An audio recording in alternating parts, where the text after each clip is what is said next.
ابتدا ہے رب کریم کے بابرکت نام سے جو آپ کے اور میرے دلوں کا حال ہم سب سے بہتر جانتا ہے، اور درود و سلام میں محمد و آل محمد کی ذات پاک پر۔ آج صبح جیسے ہی میں نے فون آن کیا تو میرے آر ٹی ایم گروپ کو میں نے چیک کیا تو اس میں ہمارے بھائی، ہمارے کلیگ ماہر مشتاق احمد اسراں صاحب کا ایک اس میں تحریر آئی ہوئی ہے، آپ لوگ بھی پڑھ سکتے ہیں اور میرے خیال میں ضرور پڑھنا چاہیے آپ لوگوں کو، جس میں انہوں نے کوٹہ دو ضلع کو اسٹیبلش کرنے کے سلسلے میں اپنا وہ جو گورنمنٹ کا سلسلہ ہے اس کو انہوں نے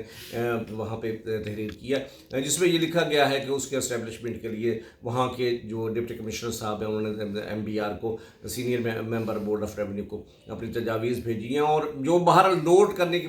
چیز ہے وہ یہ ہے کہ وہاں پہ انہوں نے لکھا ہے کہ رنگ پور قصبے کو اس میں شامل کرنے کی ایک تجویز انہوں نے دی ہے، لیکن جو ہے نا میں یہ کہنا چاہتا ہوں کہ رنگ پور قصبہ نہیں ہے، رنگ پور ایک زمانے میں ضلع تھا، پھر اس میں تحریر تھے۔ ماہر صاحب ہماری تحریر کا حصہ ہیں اور ماہر مشتاق احمد اسراں صاحب اس کو بہتر طریقے سے جانتے ہیں، اور اس میں جو موجودہ پچھلے گزشتہ الیکشنز ہوئے تھے اس میں جب میں گیا اس پینل کے ساتھ ماہر ارشاد احمد سیال اور ماہر عبدالحسین ترگڑ صاحب کے ساتھ، تو اس وقت میری وہاں پہ کچھ مجبوریاں بھی تھیں، کچھ مصلحتیں تھیں۔ اس کے بعد جب کہ سب دوستوں نے اپنی پوزیشن لے لی تھی، اس کے بعد میں نے فیصلہ یہی کیا کہ ایٹ دا اینڈ یہی کرنا چاہیے اور مقامی کینڈیڈیٹ کو سپورٹ کرنا چاہیے، تو میں وہاں پہ گیا ہوں۔ اب جب کہ یہ سٹیٹمنٹ اگر آ رہی ہے تو اس وقت جب پیپلز پارٹی کی یہ پوزیشن ہے کہ وفاق اور صوبے دونوں جگہوں پہ پیپلز پارٹی گورنمنٹ کی حمایتی ہے، حکومتی بیچز کی حمایتی ہے، وہ اپوزیشن میں تو بہرحال نہیں ہے۔ انہوں نے اگر جو ہے نا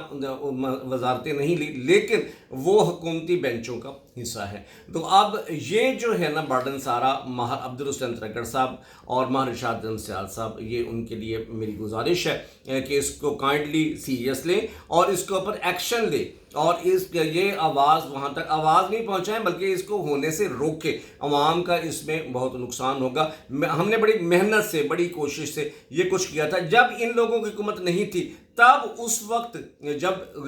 گزشتہ پی ٹی آئی کی گورنمنٹ تھی اس حکومت میں ہم نے ان کو کہہ کے، ڈاکٹر شبیر علی صاحب تھے، دوسرے لوگ تھے، ان سے گزارش کر کے ہم نے ایک دیوار بنائی اور اس میں رنگ پور کو بچایا ہم نے۔ رنگ پور آج مظفر گڑھ کا حصہ ہے، تحصیل اور ضلع کا، اور جغرافیائی لحاظ سے ایسا ہی ہونا چاہیے۔ اب جب کہ حکومت تبدیل ہو گئی ہے اور اس وقت پیپلز پارٹی کی حمایت یافتہ حکومت نون لیگ کی موجود ہے، تو اس میں ان کا اہم رول ہے اور اس سے یہ سب بہت اچھے طریقے سے آشنا ہے۔ ہم اپنے طور پہ اس کو ریزسٹ کریں گے، اس کے خلاف مزاحمت کریں گے، اور میں یہ چاہتا ہوں کہ یہ لوگ ہمیں مزاحمت نہ کرنا پڑے۔ عوام کو مشکلات میں ڈالنے سے بچانے کے لیے ہمارے جو ایم این اے کے کینڈیڈیٹ تھے اور جو ایم پی اے کینڈیڈیٹ تھے، ماہر عبدالحسین ترگڑ اور ماہر ارشاد احمد سیال صاحب، ان سے گزارش ہے، اور ماہر مشتاق احمد سیال سے بھی ہمبل ریکویسٹ ہے